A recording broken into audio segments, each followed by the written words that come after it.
Hello everyone, and welcome back to another video by KK. As you know, we are nearing the 2020 presidential election, which will determine who will be our president for the next 4 years. You have probably been hearing all these terms like Democrat, Republican, left-wing, right-wing, conservative, and liberal. So today, I will be telling you what I know about the political parties of American history. Flashback to 1784. The USA had just won its independence from Britain, and George Washington had become the first president. However, he did not have a political party, as he believed political parties would not help the nation, but only divide it. Some may agree with him, and some may disagree. Even though there were no political parties, there were still two major groups: the Federalists, who believed the Constitution was good, and the Anti-Federalists, who believed the Constitution gave too much power to the federal government and that the USA shouldn't get into a relationship with the UK. John Adams, the second president, was a Federalist. After John Adams' presidency, the Anti-Federalists morphed into a party called the Democratic Republicans. Sound familiar, huh? They nominated Thomas Jefferson, who beat John Adams and became the third president in American history. The Democratic Republicans then kept winning until Andrew Jackson, who was one of the founding members of the Democratic Party. Quickly after, the Democratic Party grew in power, and the Federalist and Democratic Republican parties slowly faded away.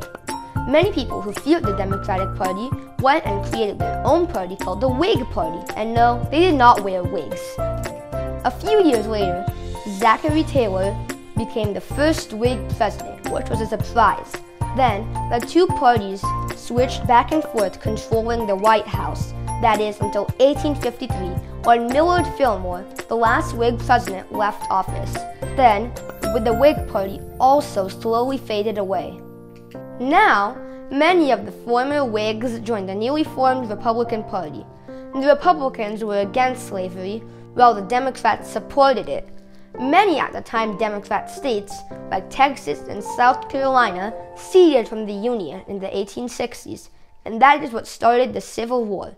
Since then, the Democrat and Republicans have been taking turns controlling the office.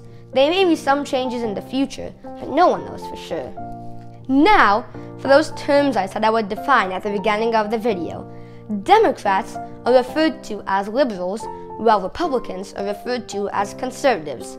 In terms of left and right wing, most Democrats lean to the left, while most Republicans lean to the right.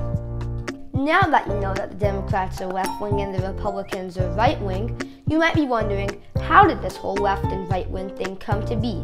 Well, this is a story that goes all the way back until the end of the Revolutionary War in France. The new government was deciding whether to have a democracy or a monarchy. They asked the representatives who wanted a democracy to go to the left side of the room, and the representatives who wanted a monarchy to go to the right side of the room. This tradition was then carried on, hence the term left wing and right wing, and that is how the whole thing started. That wraps it up. Remember to subscribe, and you never know what's coming next, so stay tuned. And again, thank you for watching.